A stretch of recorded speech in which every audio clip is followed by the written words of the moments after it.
on air, online and on digital. This is Premier Gospel. Music for life. Britain's Got Talent is one of UK's biggest shows looking to showcase hidden talents in the UK. My guest is an established comedian in some circles and a surprise contestant to those who already know him. But it all changed when he got a standing ovation from the audience and, most importantly, winning Simon Cowell's golden buzzer moment. Welcome, Kojo. Hello. How are you? Fantastic. Doing really good, thank you very much. This is weird seeing you in person because, you know, we're used to seeing you on TV now. Oh, no. Big dude. No, and whatnot. And it's just like, not oh been my that gosh. long. It's not been that long. It really hasn't. It really hasn't. But, I mean, it's been an absolute roller coaster of like, what, a couple of months now, hasn't it, for you? Yeah. So, like, I know we're going to talk about Britain's Got Talent because it's a big deal. But you've been doing your thing for a very long time. How many years has it been now? 20 in November. 20 years? 20 years in November. Don't try and do no calculations. Trying to work out how old you are. No, but yeah, 20 years. 20 years in November, yeah. That's when I decided that I wanted to do comedy. Gosh. All right, we'll talk about when you decided. Let's talk about your childhood growing up. Mm-hmm. Because I know you've talked about this a lot, and I know there's going to be a time where you're really going to dive deep into it. Yeah. Let's talk about your childhood. What was life for Kojo? So 95% of it was in foster care.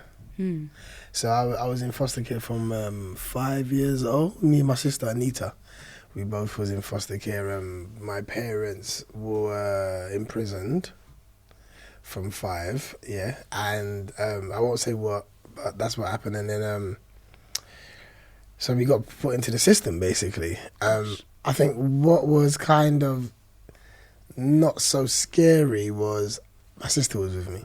So it wasn't like I was by myself kind of thing. Namara, the third child, she was a baby, so she wasn't really. My grandma had her. So I was in foster care from 5 years old. Moved to East London with a woman called Sandra, who was my foster carer, who I now call my aunt. And there was she had her own son, 2 sons at that time, Jonathan and Leslie, or Leslie and Jonathan, I should say. Her husband was there, and there was other foster kids there as well. Like Tennyson was there, and I think Brian. So it was kind of like just a fun house, though. It was just a fun house. Like I never ever felt like, where's my mom? Where's my dad? Yeah. Do you know what I mean? And I think the beautiful thing about that time was, which is very unique, which is I never moved house once. Wow. So I think the average foster child has to go to that house for 3 weeks, that house for 2 months, then you kind of get moved around a lot. Especially nowadays, there seem to be more short-term foster parents than long-term ones. And back then it was unheard of for somebody to be 5 years old that stayed until they were 16. Gosh. Like, that's unheard of. But I think from that age, I knew that God had a plan for my life from then, because I could have gone into any house. You know, you hear so many horror stories about kids in foster care that none of those were, fortunately, none of those were my portion. Do you know what I mean? And it was a brilliant experience. Do you keep in touch with your foster brothers and sisters till today? You know, do you still have a good relationship? My aunt just literally messaged me as I came in here. literally. As I came in here, and that's my happy place. I call it my happy place. I think whenever I'm going through stuff in life or things are going well, even, that's who I call to tell first. Yeah, you know, that's the woman that I've always modelled my potential wife to be, because she raised us right. She raised us fearlessly, at times by herself. Saved me from a lot of situations, and just always gave me an opportunity to just try so many different things as a child. And I think, you know, I did Cubs, I did Scouts, I did camping, I went to youth clubs, I was playing hockey, tennis, football, everything, just expressing myself, and no one knew I'd be a comedian. but I was always kind of like the person in the family who would love when family came over and then just entertaining everyone. Do you know what I mean? So I keep in contact with every single one of them. So is it Caucasian or was it a black? Black. So my aunt's Guyanese, and her husband was from Grenada. Wow.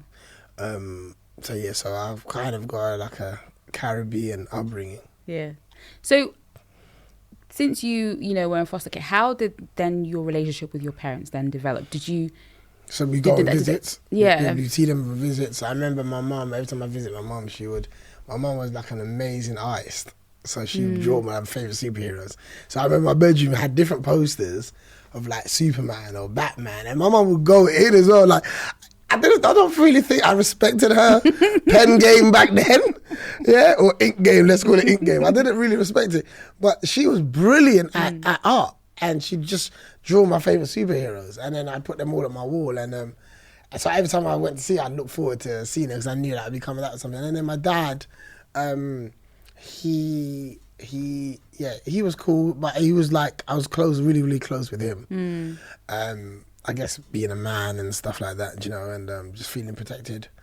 Was that important to you to have like a close relationship with your dad? Because obviously nowadays there's such a thing where there's not enough fathers being in their children's lives and stuff. So was that important for you even at a young age to have a... Yeah, I think because I never really got it from my foster carer's husband. I never got it at all from him. So when I would go and visit my dad, I would, for that moment, I would just be at the tip of everything that he said, kind of thing, So we had a good relationship. So when did you start getting into comedy? Because you've been in this game for nearly 20 years now. How did you find your way into it, and what did it begin to do for you? I would like to go to 2 points in my life. The first point in my life is when I was 13 at school. And this is when you're picking your options, remember? Yeah. This is when you're picking your options, yeah? Which one do I do? Yeah, exactly. Mom, with that...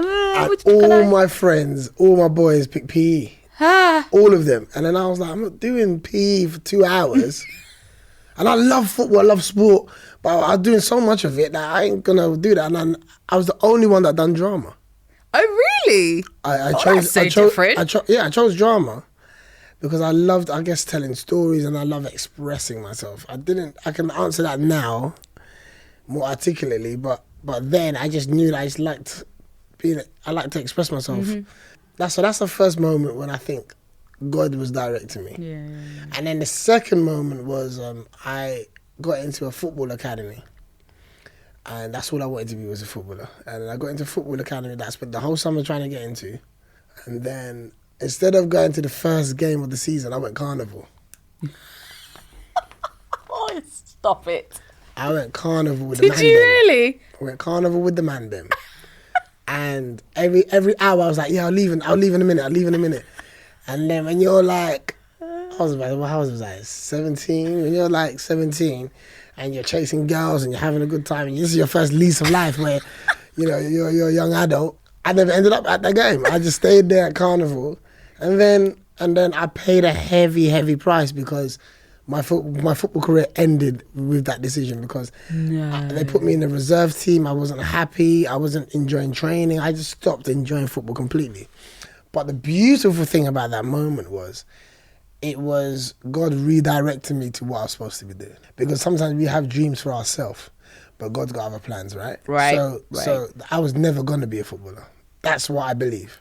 Not because I wasn't good enough. That was just not my journey. Yeah. And what that moment taught me was that the next thing that I'm blessed with, I'll never ever let slide again. And that's why I'm probably such a hard worker now. And maybe I overwork sometimes because I remember letting one dream go. Do you know what I mean? And I was never ever going to do that again. So there was a lesson that I was supposed to learn through that process. And I learned it, and now, we're doing comedy. So comedy came into my life when I was about 19. I was in America doing Camp America because I loved working with kids. Oh gosh, Camp America. Oh, I always wanted to do that. Amazing. I can't believe I didn't go. Amazing. And I did it twice. And then the second year, we had like weekends off. So I went into town. I was in Minnesota. And I was in town, and then I bought this DVD that I saw Martin Lawrence on. And I thought it was a movie at first. I thought, oh, he's got his own film now, because I remember seeing him in House Party. And I'll try to put it in. So let's be honest, it wasn't a DVD, it was a video cassette tape. VHS. Yeah, Okay, when this is a gospel show, let's stop lying. It's VHS. Yeah? VHS. Yeah. And I put the video in, and Martin Lawrence was on stage telling jokes.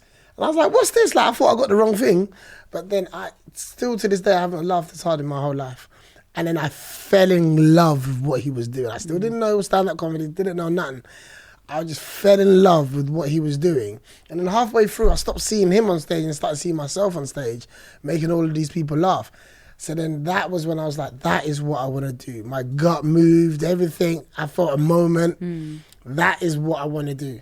19 years old, came back to London. The Voice newspaper had this little article. Everything was just like starting to line up. Yeah, everything was just being lined up. I came back and then straight away I saw this little article in the classifieds bit of the Voice newspaper, and it said like comedy school for looking for new comedians, blah blah blah blah blah. So I was like, that's good. You're on time. Thank you. You are on time. So I was like, this is what I'm gonna do. So I went in there. And I remember reading that it was run by Rudy Liquid, and Rudy Liquid is somebody who I'd seen at the Empire shows back in the day.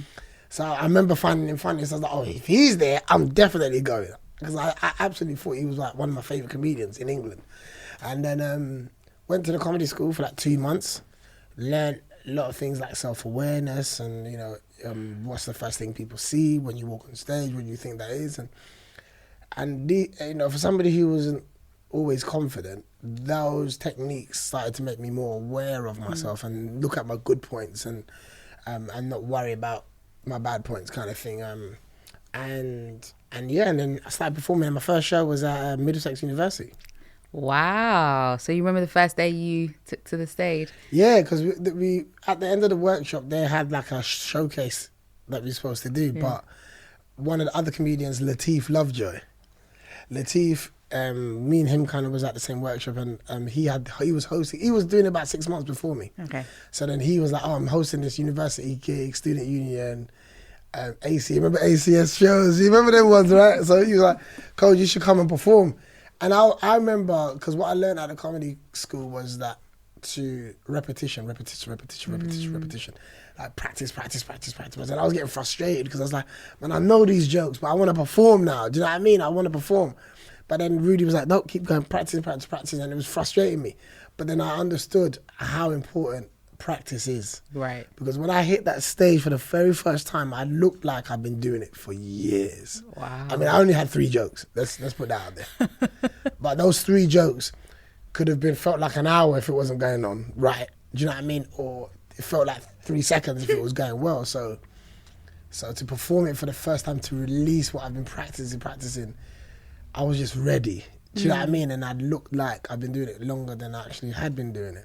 And then we did the end of the showcase, and that went well as well. And then that feeling you get from an audience of jokes that you're sharing with them, when you get your first laughter, it's addictive. You just get addicted to it. And then I was like, this is what I want to do. Wow. So how do you get your material for your jokes? And, you know, like, what does a joke contain? Like, what is a formula for a good joke? Admittedly, I was heavily influenced by Def Comedy Jam when I started, and then it became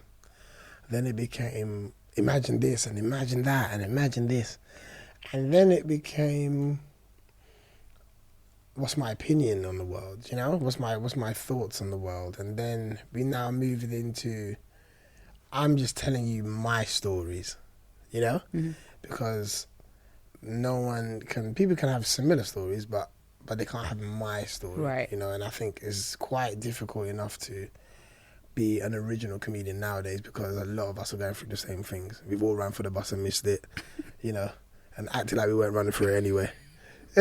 We've all done that. Guilty. So it's one of them ones like we all share those experiences, but it's the details now. Now I'm in a stage of my life where it's about the details. So every moment I have that's an honest moment, I kind of share it with the audience and not demand laughter back even. You know, there's something beautiful about Dave Chappelle when he performs of just having a conversation, not trying to find the funny, just letting the funny happen.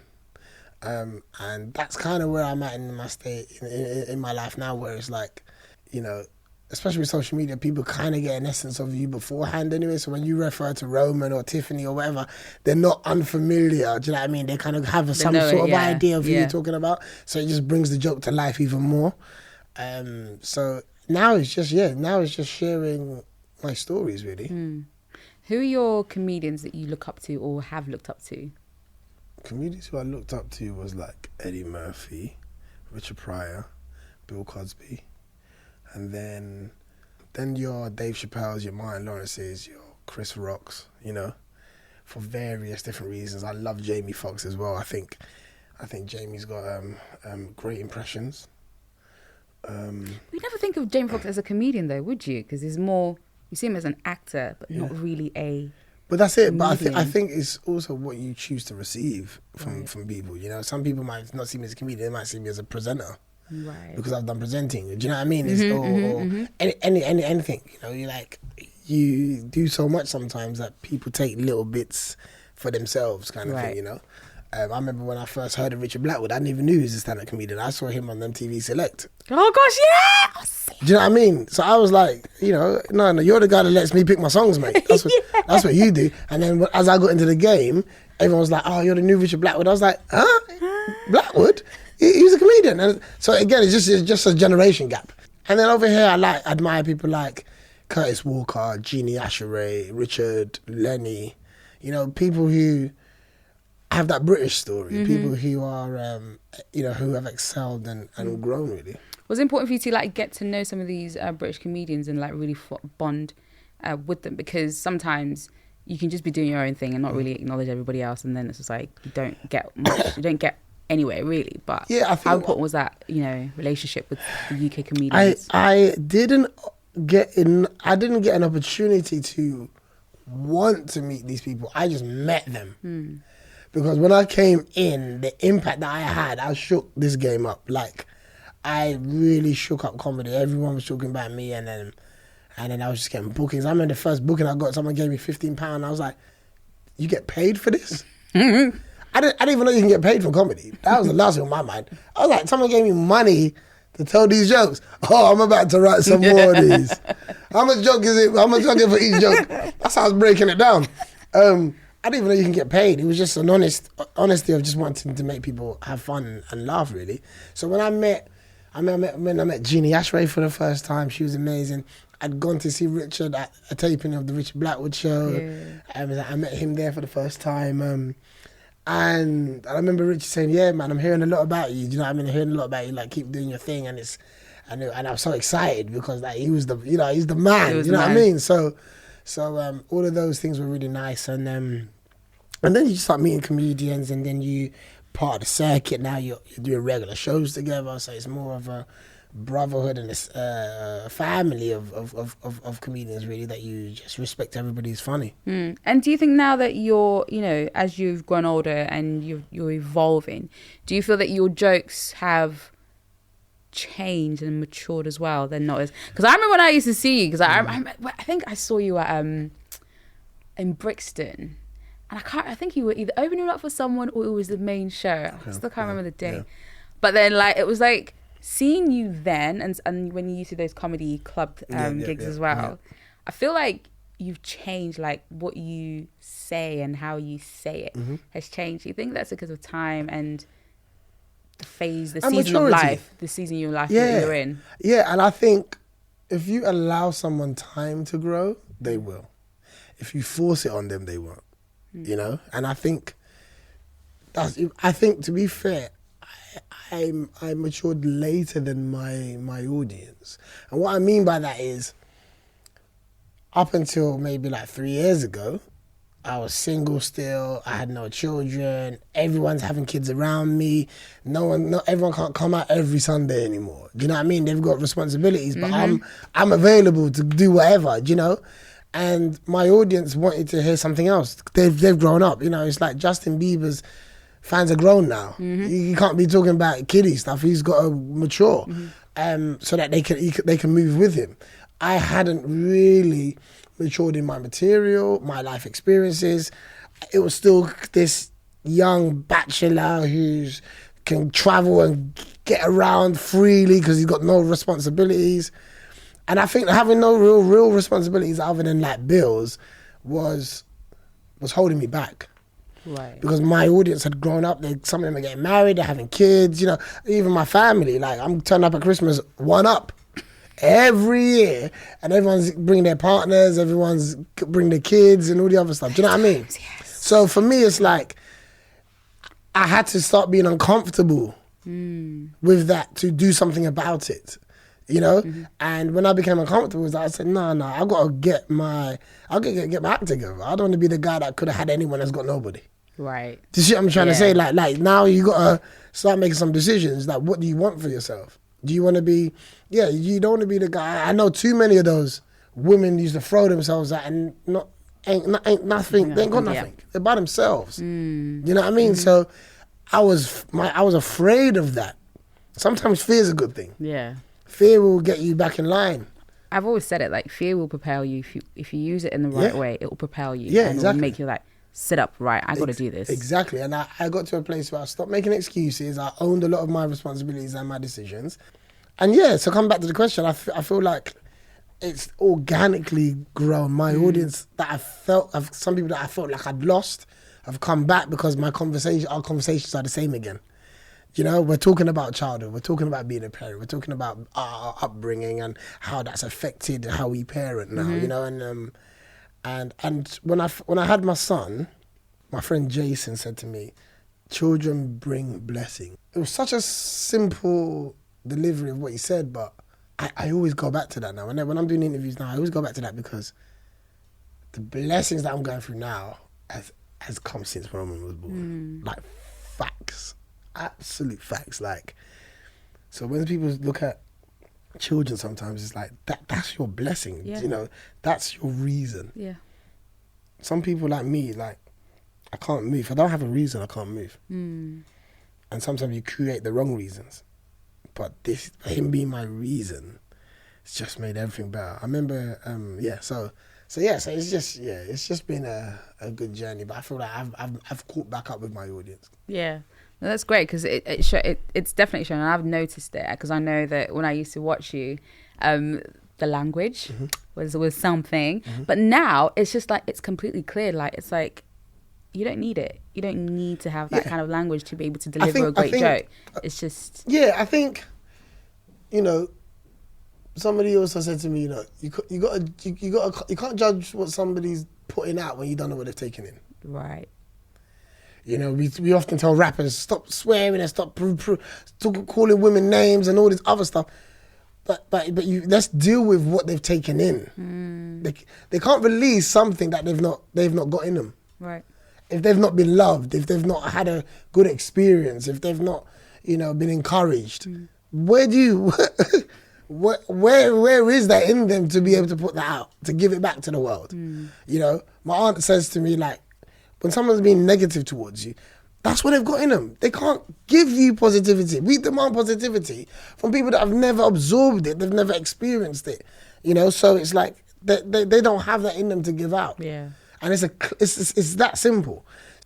Part of my growth is being able to digest more positive things. You know, my story is very, very dark, if I'm honest. And I've managed to make it light.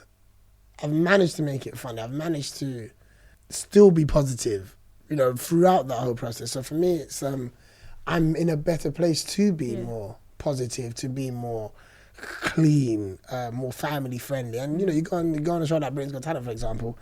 You know, that is family. You know, you can't be using swear words. Yeah, exactly. But I grew. But I grew because I was like, yeah, look how I've opened up these jokes, and now everyone can laugh. Absolutely. You know, so it's just sometimes just time. Let's talk about faith and comedy. How has your relationship with God been, and you know, when did it start for you, and when did you realize? Because I know you said that, you know, when you were younger, you felt like God had a plan for you, like, you know, and started lining things up. Do you feel like when you were younger, you knew about God then? Had he been introduced into your life? I was it now God. more? I feared God. From a young age, I feared God because I was always conscious of what I was doing. So I was always in line. you're a young boy, you might make mistakes here and there, but I was never out of order. I was never bringing police to my family. You know what I mean? I was never on that side of things. I feared God.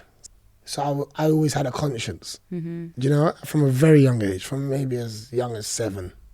And that has always been my guideline. You know, like when you're writing in it and they tell you to stay between the lines. that was my guideline. So in terms of like how he's been in my life and of late, you know, 2019, so let's say 2016 to 2018 were the darkest years of my life. Wow.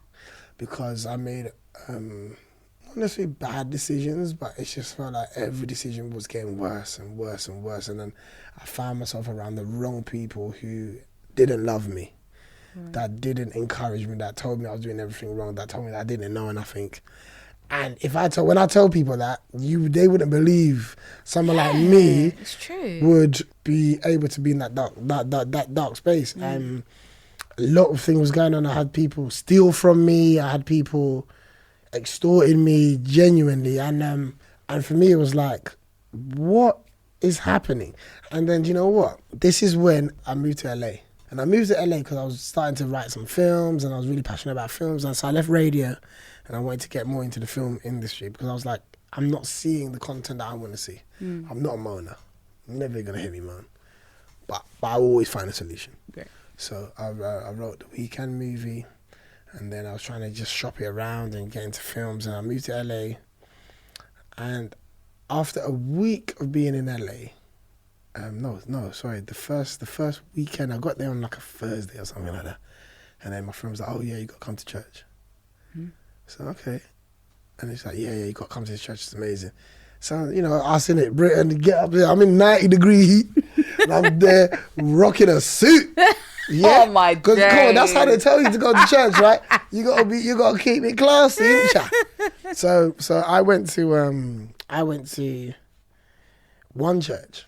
That's Tory.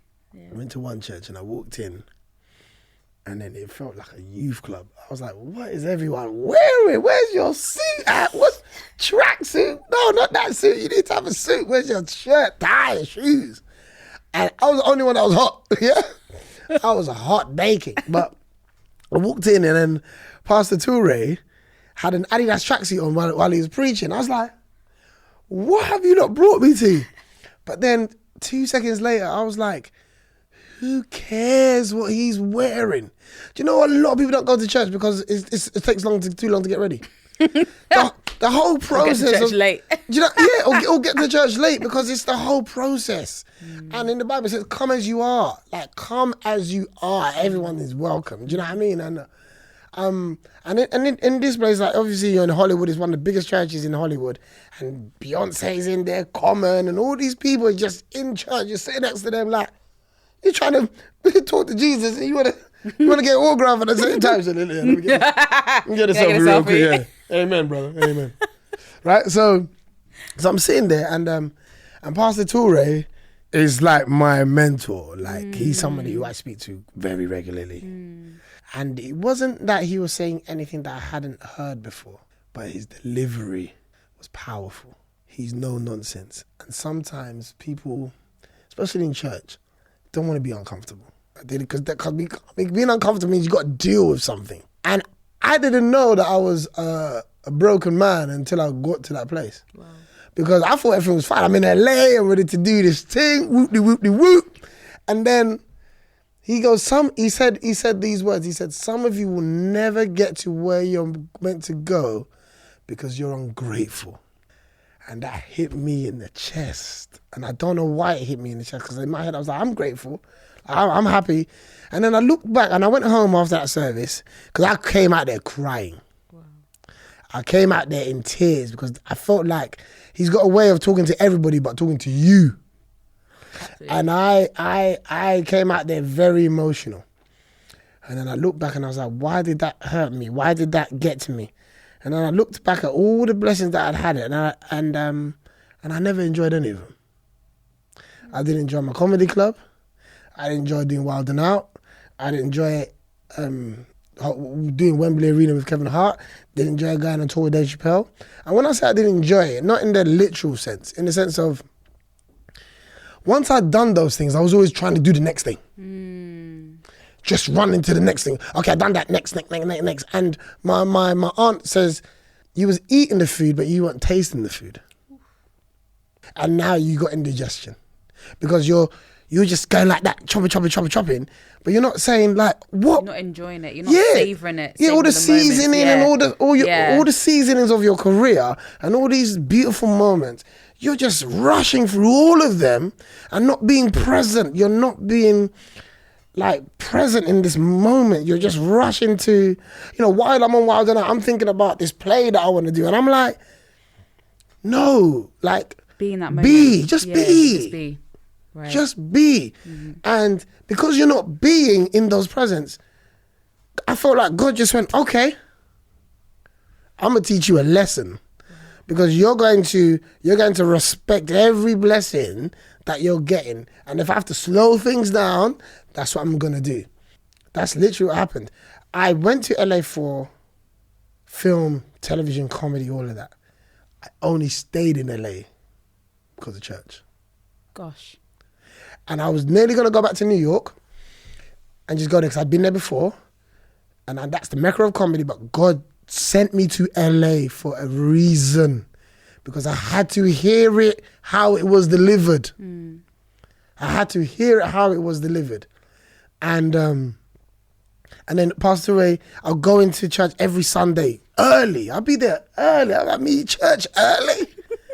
I'll be going to church early, waiting. It was an addiction to this energy that I was getting from him.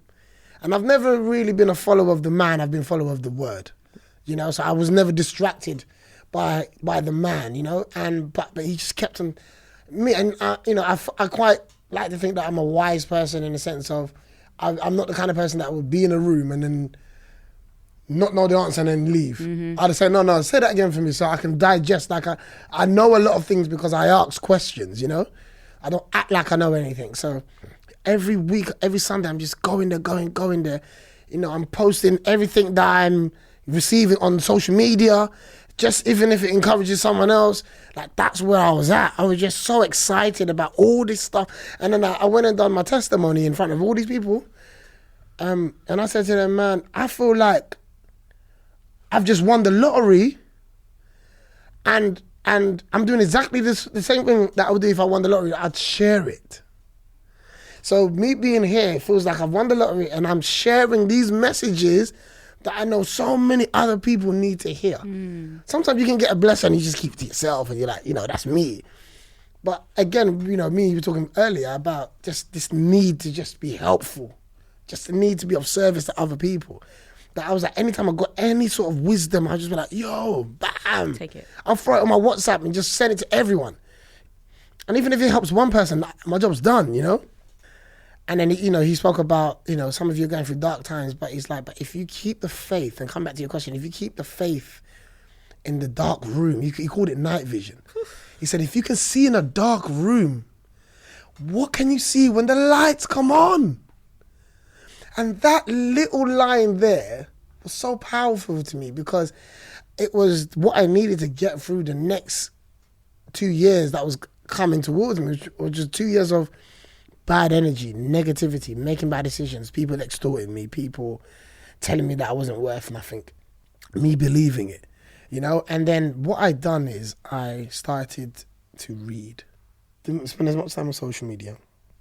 I started to read autobiographies. And the first book I read was Kevin Hart's book. And it's called I Couldn't Make This Up. And basically I'm reading it.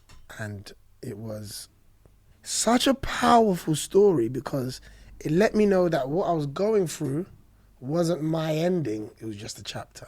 Wow. Because in his book, he'd been through the same chapter. Doubt, failure, wrong decisions, people taking money from him, no opportunities coming anymore, people looking at you as a has-been, like all of this stuff was going on. And then, just to rush it a little bit, after reading Kevin's book, it really opened my eyes. Like, it was what I needed. It took me out of that dark place. The day I finished the book, that book, Tiffany called me and told me she was pregnant. Wow. Tiffany called me and told me she was pregnant.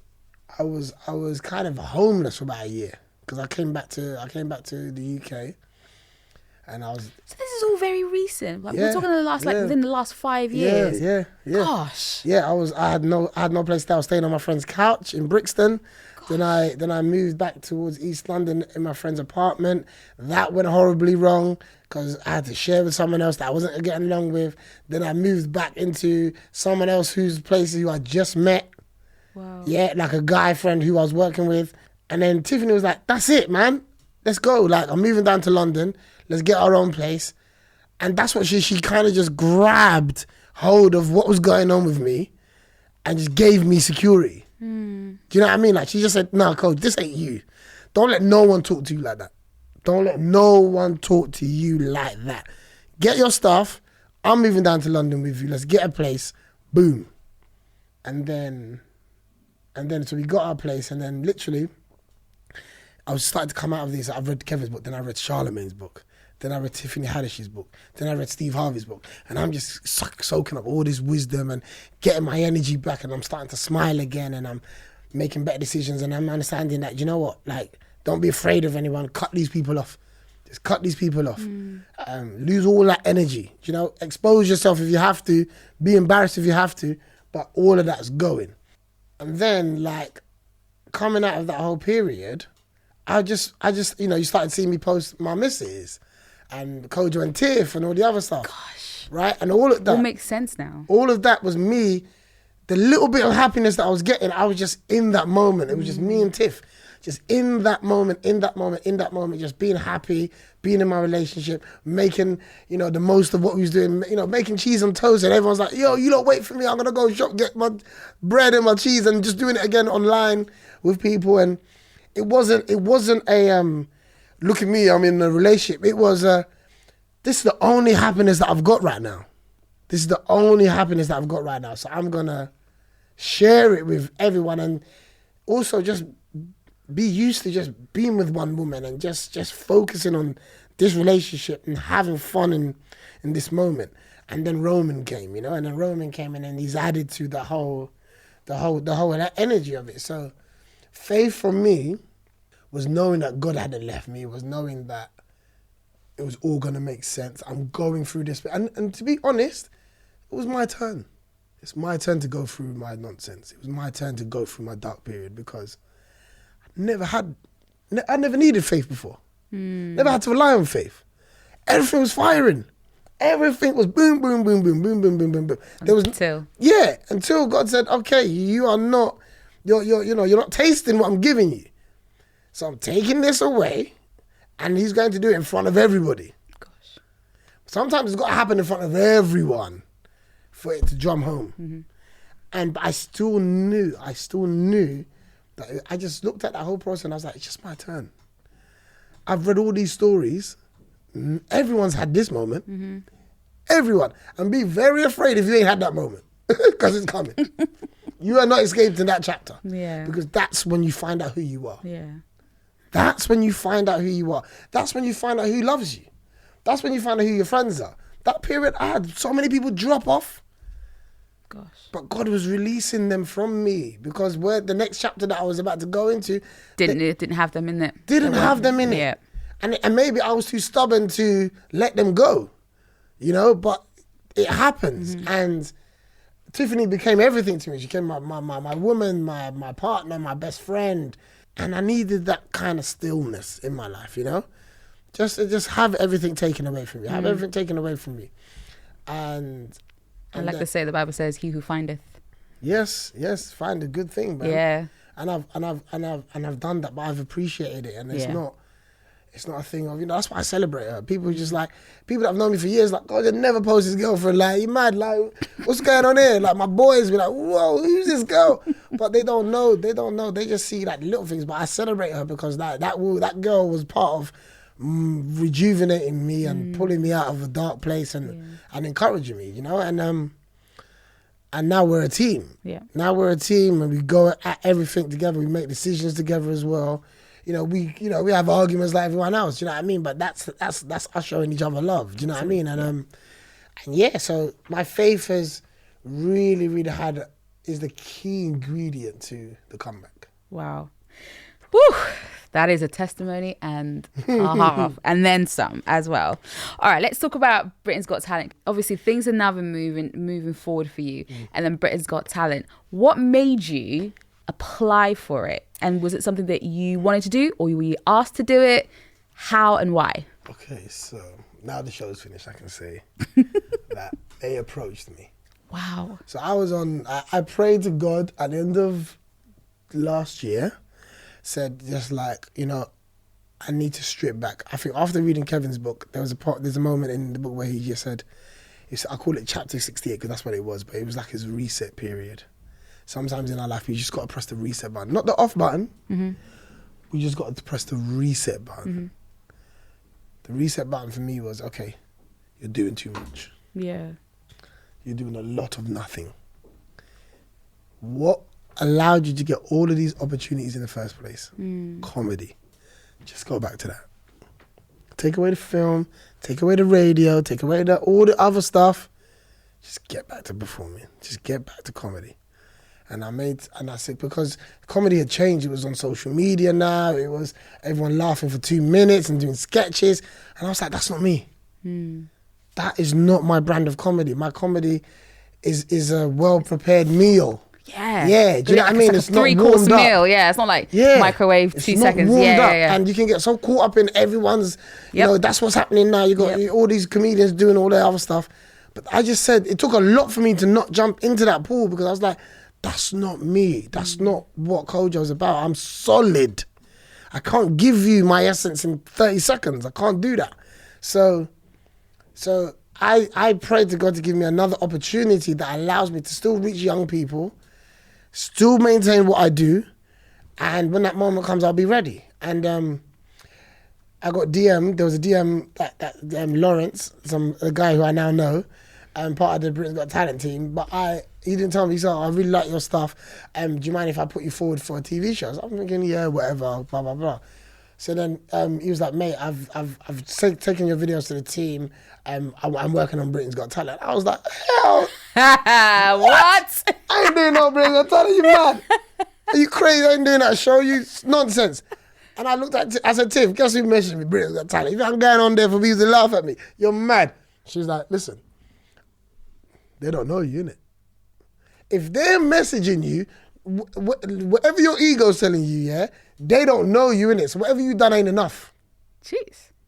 You might think you're doing stuff, but whatever you're doing ain't enough because why would they ain't going to hit Richard Blackwood up.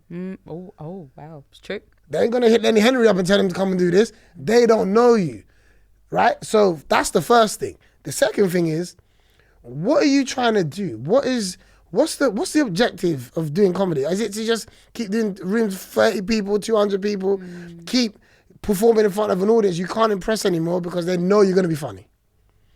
It's like LeBron James. He can't even impress anyone because he always scores 50 points a game. He might be ahead of everyone else, but he has to now fly. Ronaldo, you keep scoring 40 goals.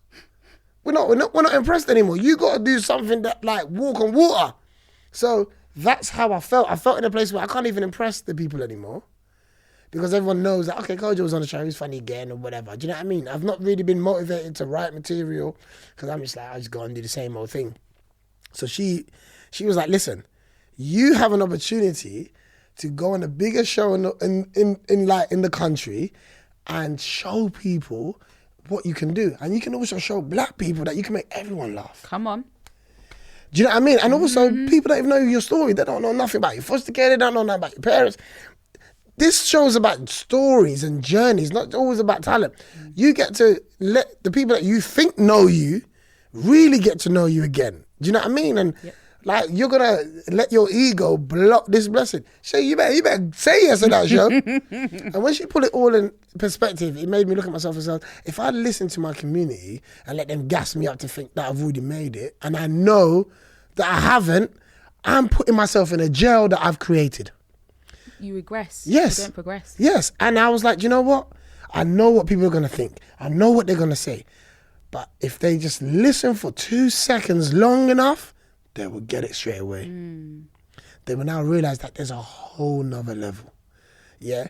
We have this thing in our community where we say something and we stick to it. Right. Knowing we don't believe it anymore. Knowing we changed our mind. But because of a little bit of embarrassment, or I call it the 5 minutes of awkwardness, we will stick in that mentality and just carry it through our life for years. And I wasn't going to do that. I wasn't going to let these people tell me where I'm at, because I know where I'm at. Right.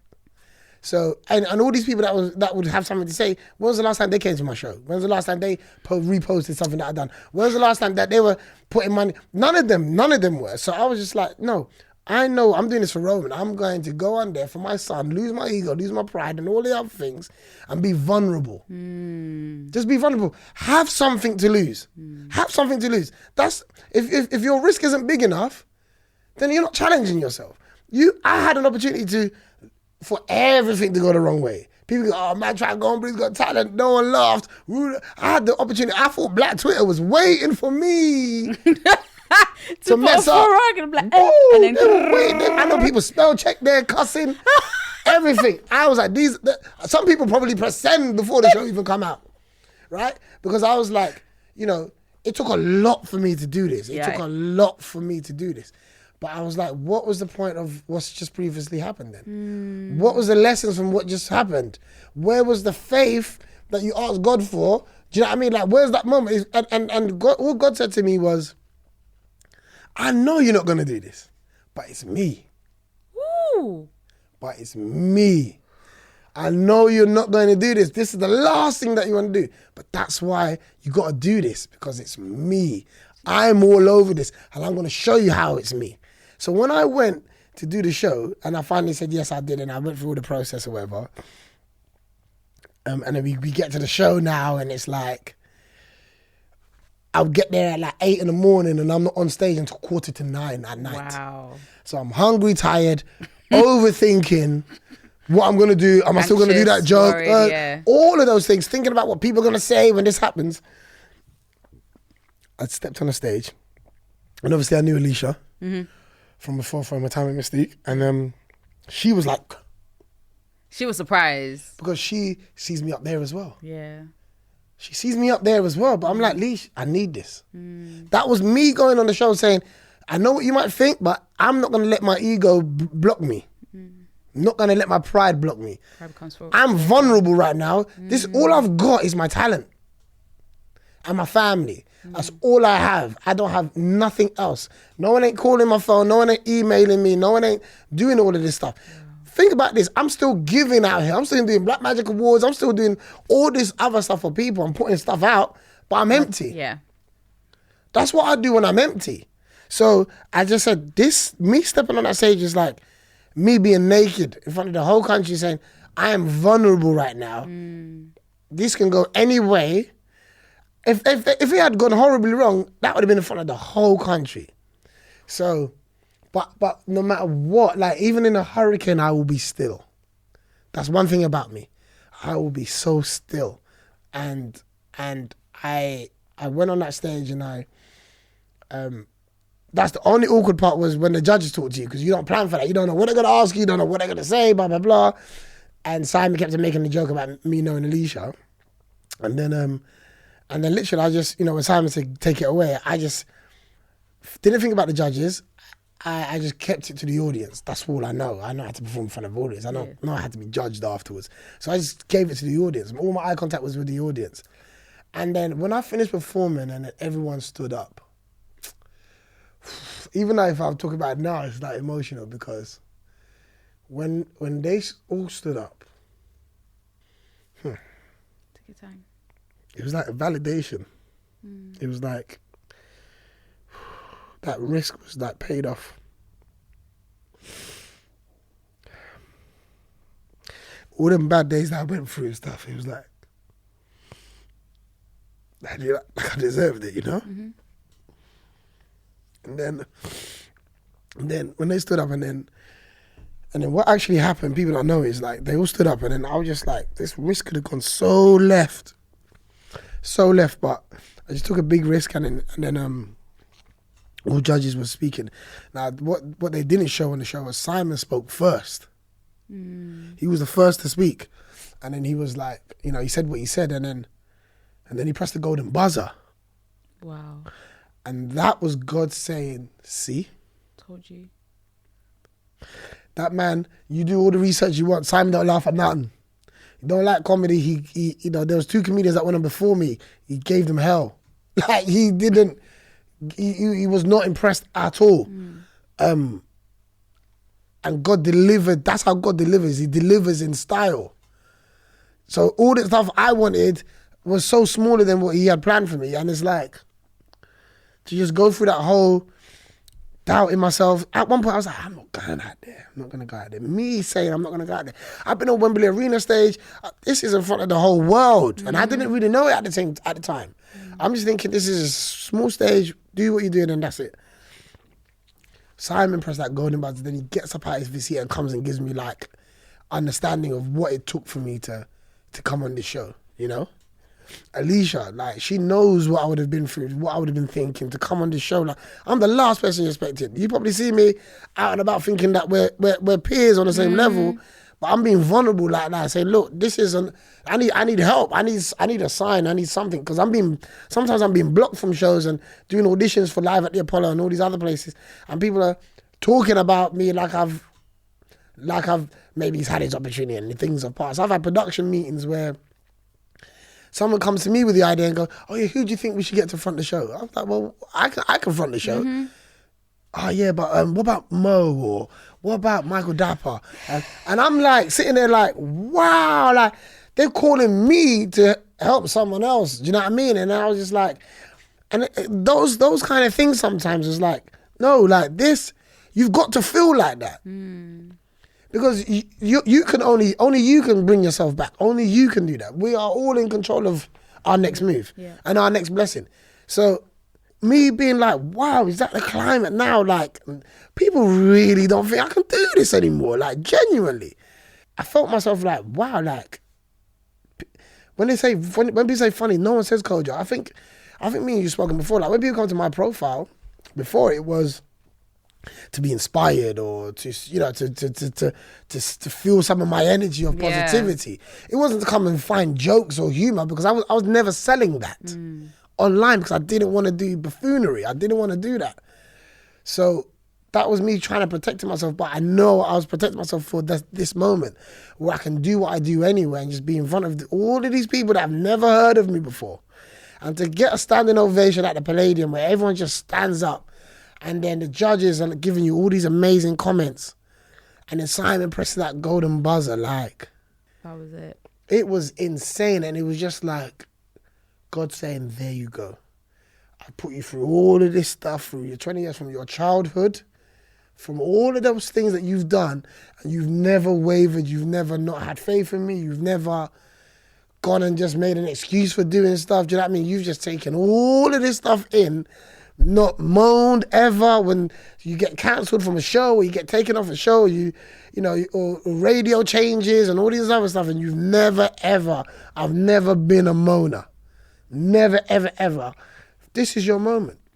And I've always been skeptical, because I find it hard to work with people sometimes, because I know how I want things delivered, and if it don't get delivered that way, then I feel like, what's going on? And I think like just being of service to like other comedians and just seeing them shine and being happy for them genuinely to shine.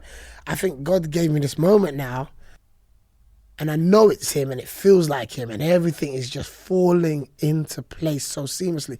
21 million views around the world. My dad lives in Ghana and it came on the news. There's people in Malaysia. I've never been to no Malaysia. Messaging me saying, please come over here. Wow. All of these people, I've got bookings in South America, South Africa, Kenya, amazing, Canada, all these people around the world booking me because I kept the faith. Do you know what I mean? And yeah, man, like it's been a life-changing thing. And I just finally doing something for me and my family. And I don't feel selfish, and I don't feel like, there's no one that can say I have not helped. Do you know what I mean? And I continue to help, you know. So, but for me, I just want to be able to taste the food. Yeah. So what would you say to someone right now who's wavering a little bit in their faith with God and whatnot, and especially they want to do something, but they're not quite sure? What would your word of encouragement or wisdom be for that person right this second who needs it? I say to them, man, mind your business. What's for you is none of your business. You just got to be focused on being ready. Because imagine I went on Britain's Got Talent 10 years ago. Ooh. It wouldn't have fallen into line like this. It would not have been so seamless. It would not have been so organic. People may not have known me enough in my own community to really get behind me the way they had. I had mums and aunties and all these people WhatsApping and sharing and saying, do you know this boy? And everyone's like, who's this African boy doing us proud? That little Jinyambi sign on my shirt sent Africa crazy. It wasn't even a calculated thing. Like, I wasn't thinking about that. It's my friend's brand. I just thought, let me just wear one of my boys' stuff. I don't want nothing from Topshop. You know what I mean? Represent where you're from, your roots. And then that had the impact on the first video. So I was like, okay, there was another brand called LadyT, and I just randomly met them 2 days before the show, and I was waiting for this. That's what I want. Gave me my African outfit that I put on. Beautiful. And I was like, this is what I feel comfortable. I feel myself. Do you know what I mean? And you know, I've got these audience members saying, oh, I love your outfit. Where'd you get that? And I'm teaching people, and I'm just sharing my culture, and everyone's just lapping it up. And when the world tells you that we don't understand each other, it's a lie. It's the biggest lie ever. You got to be able to be yourself, though. And then I come out to Afrobeats in the final just to take it over, and just, you know, like Afrobeat, like, I don't know him, but I hit him up and say, listen, tune in, bruv. It's about to go just down. like that. So you thought, oh, I'm just going to do it that way. I love the song. Planned. Yeah. I love the song. I want to party. So I'm in the final. I got to the final. My people got me here. Do you know what I mean? People that love me, people that care about me, got me to the final. Yeah. Like, let's celebrate. Definitely. I've already won. I don't need to win 250,000 or perform in front of the royal family. Like, I've won just by keeping the faith and just enjoying the process. Again, I can enjoy the process now without thinking, okay, now what? That was my problem before. I was always saying, now what? You know, and so for me, anybody who's in that thing of, I don't know, you know, I think I know what I want to do, whatever, I just minded my own business. I just focused on learning as much as I could, because the opportunity will come, and be more afraid of the opportunity coming and not being ready than the opportunity never coming, because it will come. You hang around long enough, you're gonna get an opportunity. You get an opportunity by accident, yeah. But when it comes, be very afraid of not being ready. Be more afraid of not being ready. Now, my biggest fear is God knocking my door and me telling him, give me 5 minutes. Hey. That's my biggest fear in life. Give me 5 minutes. And as long as I've been on this earth, give me 5 minutes. What have I been doing? Do you know what I mean? So we focus so much on to get there. I want to get there. I want to make it. Yeah, that's what people say. But making it is just an outfit. You're going to make it and you're going to want something else. You're always going to want something else. You're going to throw it with the rest of the accolades that you've got, because you're going to want something else. So it has to be about the journey. It has to be about the process. When you read someone's book, you ain't reading it to see all the highlights, because you probably know those, but what got them there? What was the dark days? What were the struggles? All of those things. So for me, it's important that you just trust yourself, and just trust yourself to learn. Just stay busy, learn, and get as much experience as you can. Don't look for the paycheck in every experience. Sometimes people don't think it's an opportunity if there's no money involved. Sometimes you just got to be in the right room and just say, man, I got to work with this cameraman today, and I got to, you know, invited to go and work on that festival, and this person, you know, helped me, let me be assistant stylist on their shoot, you know. Just be in a room. It ain't about money. Like, if you want money, go and get a job. You know what I mean? And they pay every month on time. But if you're passionate about your dream and whatever it is, the money will come to you. Like, you cannot be in a creative space and it be about money. Right. Because there's jobs out there that pay on time. You never got to be late on no bills if you want to. But if you're passionate about something, you got to be able to do the work as well. There's a big disease in the moment where people look happy and want to look like things are happening. And look at me and da-da-da-da-da-da. That's always been like, I would never show something that I can't do that. I cannot show something that doesn't exist for real. So even the times when I was quiet and I wasn't putting out comedy because I wasn't in a funny mood, I wasn't in a funny space. When I fell in love and I met I let everyone know. You know, I'm a firm believer in we all show the world what we're proud of. Mm-hmm. We all show the world what we're proud of. We can't wait for people to know. Even when it comes to relationships, there's men are way more gas at falling in love than women. I'm telling you. Really? Let me tell you something. Wow. You know why? Because we don't do it regularly. Right. It's not emotion isn't a everyday thing for us. But when we do it big. Yeah. Whereas my mum often tells me, women are stronger than men because you can get heartbroken and come back. You can get heartbroken and come back. Man can't do that. Once it's heartbroken, that's it. That's it. You might get a lukewarm relationship, but that's it. So for me, when we do it big. Yeah. We want the world to know. Yeah, there's no such thing as too soon when you're in love. No, you want people to meet your family tomorrow. Because you just know. It's the world that tells us it's too soon, and the world brings all these fear and all that. I met Tiffany. The first date we went on, she was my girlfriend. The first date we went on, she was my girlfriend. Because I said, I'm going to spend the rest of my life getting to know you. Wow. I'm not going to get to know you, then make a decision. You know what I mean? That like I've got a say in what happens. I have no say in what happens. Anything can happen, whether it's online or offline. People still break up offline. Right. So what's the difference? I'm not allowing the world to put any of its fears on my relationship or on me. I'm going to love fearlessly, and I'm going to be fearless in everything that I do. And whatever's my portion is my portion.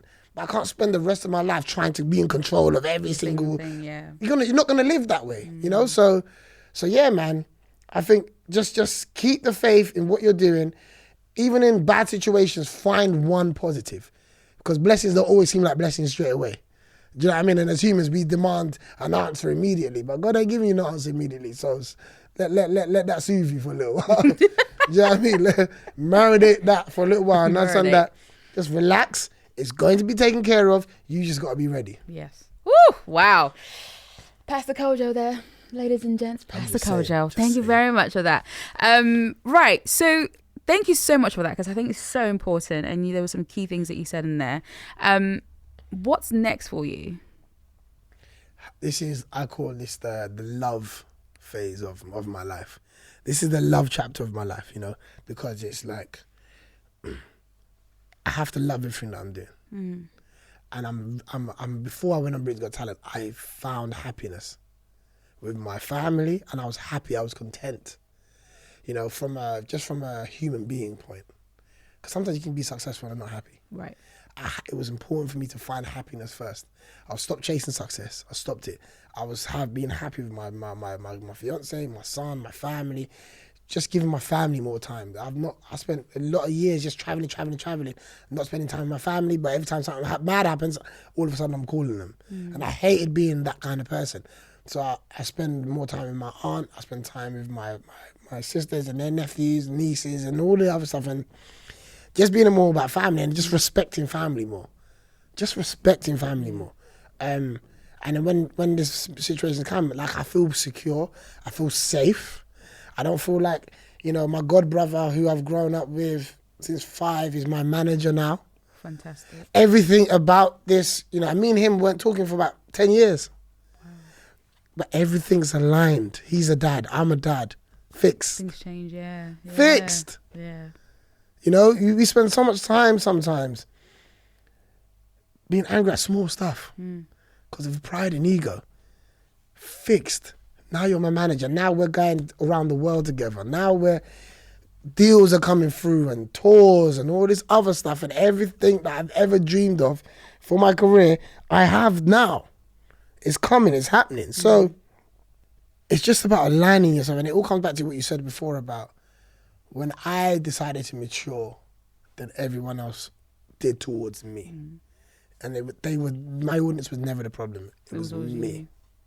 It was all me and what I was going through and what I was thinking and all of those things. And I take responsibility for my audience going away and maybe moving on to another comedian or all the other stuff. I let them do that because maybe I wasn't challenging myself. Maybe I wasn't writing anymore. Maybe I wasn't in a space to be happy, or maybe, your energy says hello before you do, right? Maybe my energy was bad.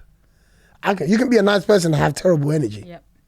You know? So all of those things were just things that I just went through, and I was learning, and now I'm just in a happy place. I'm able to receive compliments. I'm able to receive all these blessings. Sometimes I'll be like, oh, that's too much. Because where you come from, sometimes you can just be like, oh yeah, don't gas me up like that. And it's like, you know, I was born humble. But you know, Terry Crews says, you know, what is being humble? You're not humble when you go into your car because it's your car. You're not humble when you walk into your house because it's your house. You do it with style. You do it. You don't even need to see your door to know how to open it. You've had that rhythm every day. So if this is your portion, you know it's yours, claim it. Claim it, because you got to remember where you were. You know, you got to remember where you were. So yeah, man, loads of exciting things coming. And finally, all the writing that I've done, all the bits and pieces, they're all going to start rolling out. But the main thing is I'm about to go on a massive, like, European tour. Okay. Yeah, it's going to be early next year, the tour. Fantastic. But it's magical, and it's just by keeping the faith. Yeah. And taking a risk and taking a chance on myself. Yes. Everything's getting better. Fantastic. Kojo, it's been an absolute pleasure, like, talking to you, finding out everything and just your journey. And it's just evident that God was in every step of the way, and it was just for you to realise that, and for him to show you, no, this is me. Yeah, I can do it and whatnot. And I just want to say, like, in ending, like, anybody who's listening to this that doesn't, like, believe in Christianity or doesn't believe in, have faith or any of that, you know, you can be an atheist or whatever, this world will challenge you. And if you believe you are enough, you're going to find out the hard way. That's all I can say. We are not enough to handle what the world's got. So there has to be something else that guides us. Yep. So that's what I would say to the non-believers. Fantastic. There you go. You heard it. So how can people keep in touch with you? Website for future and things that are coming out, man. Social media? Yeah. This is a website that's going to stay up this time. Ladies and gentlemen, because I've had a few. But it's just simply... Mine, actually. It says, you know what it is? Because, you know, just before Britain's Got Talent, I actually had to do kind of rebranding. And then I've never really used my full name before. It's never been Kojo Anim. It's always been official Kojo or just Kojo. So now it's just kojoanim.co.uk. It's simple. Simple like that. And everything's on there. Everything's on there. All my dates coming up. Shows, social media. It's Kojo Anim Live on all social media. And yeah, man, get involved in my party because we're about to have a good time. Amen. Woo! I'm ready for that party, ready to dance and ready to celebrate you. Thank you. And we'll celebrate you. So thank you so much. No problem, man. For doing this. I really, really appreciate it as well. On air, online, and on digital. This is Premier Gospel. Music for life.